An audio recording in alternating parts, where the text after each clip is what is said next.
I had a mental breakdown. I was crying, and screaming. I was just saying, I can't do this. I can't do this.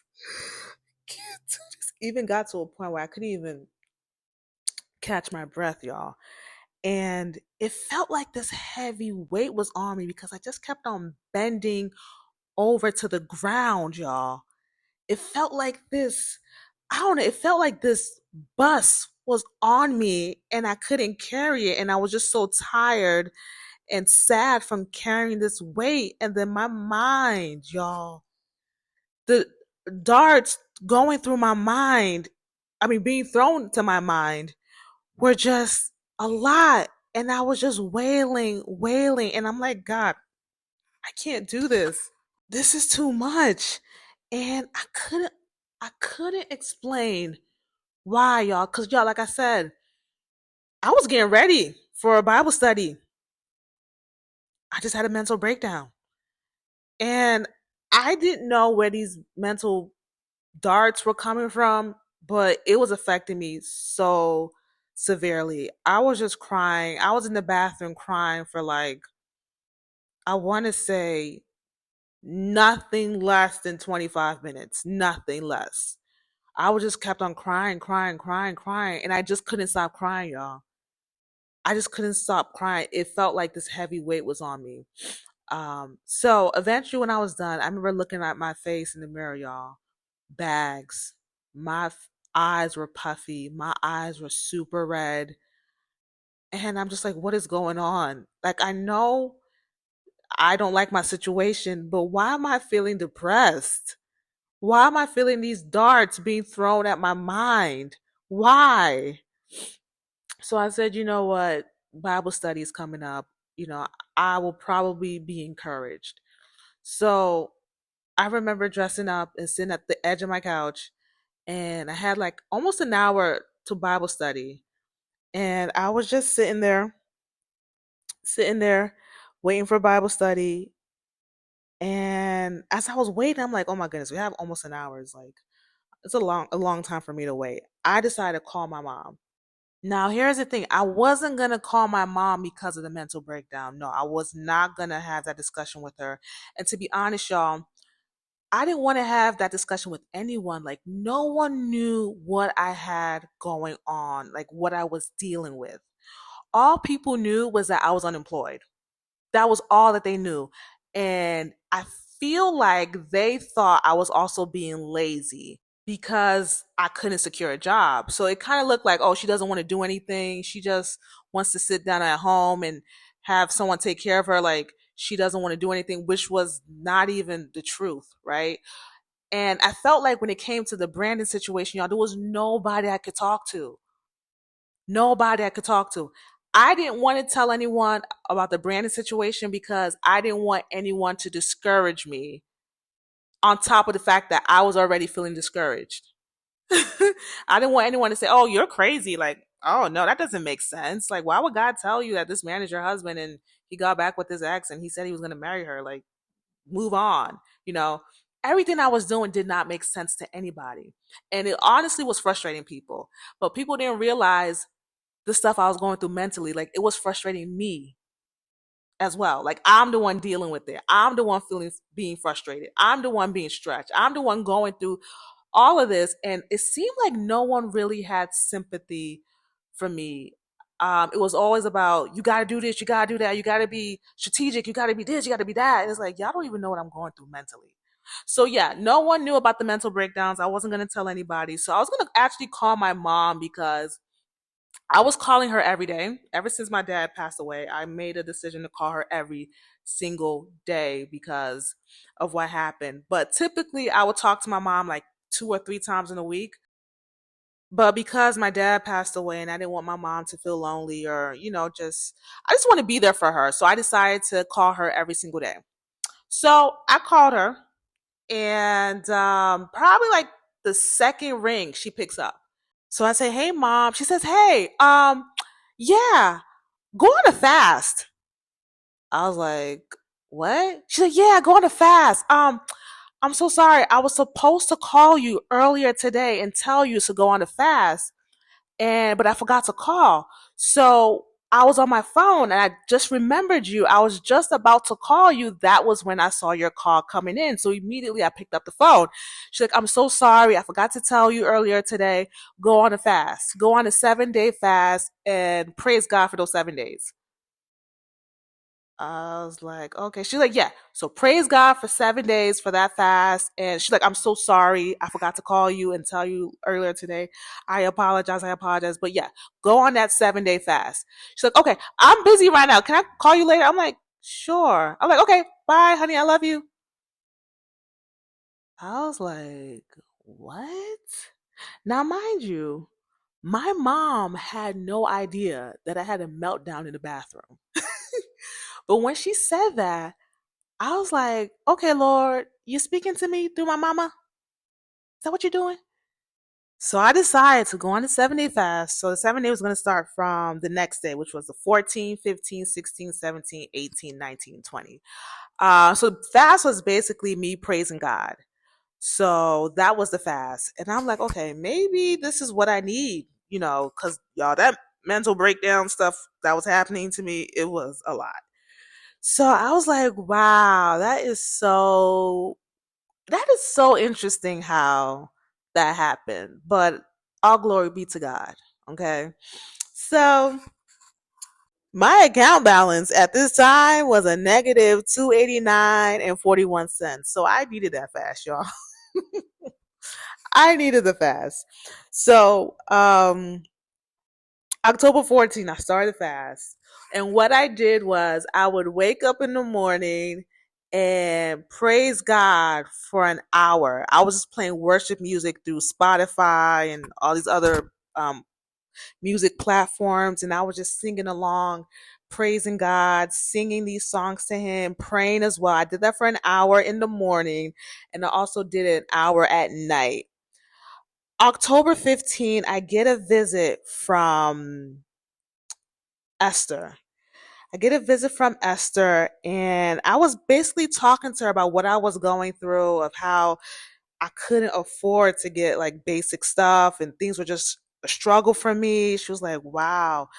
She was like, "So you don't have food?" I was like, "No." I was like, "No." Like it's really been a struggle for me. And she was like, well, I want to give you money. And I was like, what? She was like, yeah, like I want to give you money for grocery. So she says, do you have a such and such bank close by? And I'm like, yeah. So we go to the bank. She withdraws money. We come back and she gives me the envelope. And I'm like, Esther, thank you so much. I truly appreciate it. Thank you, thank you, thank you. So, in my mind, y'all, to be honest, I really did think that Esther withdrew like $50 for me, right?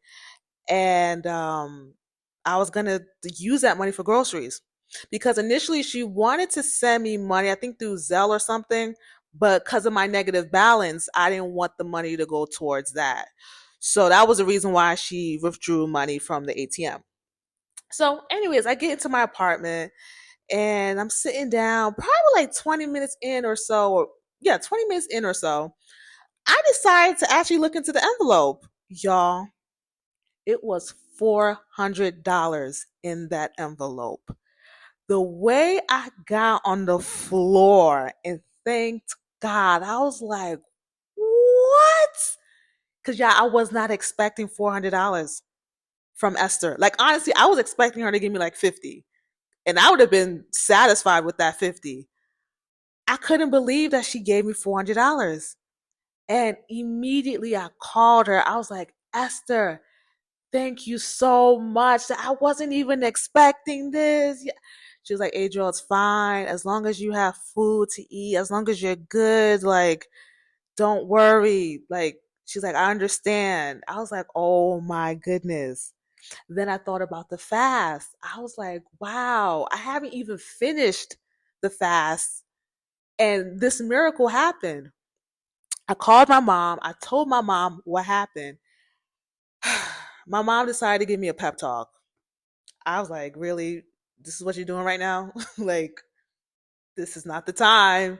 This is not the time to give me a pep talk. This is the time to thank God for a miracle. But basically, she was giving me a pep talk about, you need to do this, you need to do that, you need to do this. And I was like, you know what? I'm not letting that get to my spirit because I felt like the previous things that my mom was saying to me, the previous pep talks was really bringing my spirit down. And I wasn't going to allow that to happen this time, especially during the fast. October 20th, I got a negative balance, but I didn't care because I had cash. I was just super thankful, y'all.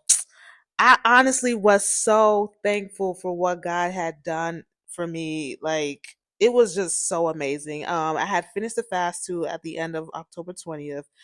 And yeah, the 22nd, y'all. My mom, she sends me money. I'm like, really, mom?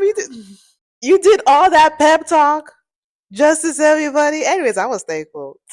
But I was like, wow, Lord, you're really coming through for me. Oh my goodness, Dad. Like, you're really coming through for me. Oh my goodness, I am so thankful. I am so thankful. I'm so thankful. Now, at this point, y'all, um, things seem to be working out financially with the handouts, right? And I'm so thankful to God.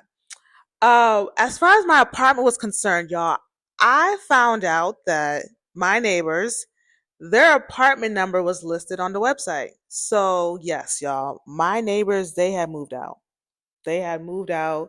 And I had a feeling because it was like so many months, like what, 2 or 3 months at this point where I heard nothing from them. So I was like, yeah, they moved out.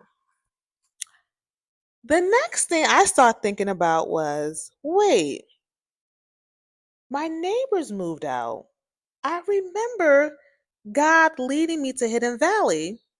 I also remember God revealing to me that Brandon was going to be my neighbor. So I'm like, um, is Brandon going to move into apartment 14? That was what I was thinking, y'all. But in order for Brandon to move into apartment 14, he would have to leave Oklahoma. So I'm thinking, Lord, has he left yet? Did he leave Caitlin at the altar? I'm like, what is going on over there? Okay. I want to know. But I just thought it was interesting that the idea of Branding moving into apartment 14 was something that was like ringing in my head. Um October 29, after midnight, y'all, I remember being in my feelings about the whole job situation. Now, I don't know if I mentioned this, but after I got denied from London back in 2019, I told God that whatever job He's going to give to me, it would have to be 100K salary, nothing below 100K. At this point, it was 2021 October. I said, Lord, I do not want a salary that's below 200K. Because if I'm going to suffer like this, oh, no, no, no, no, no, no, no, no. You have to reimburse me. You have to compensate me.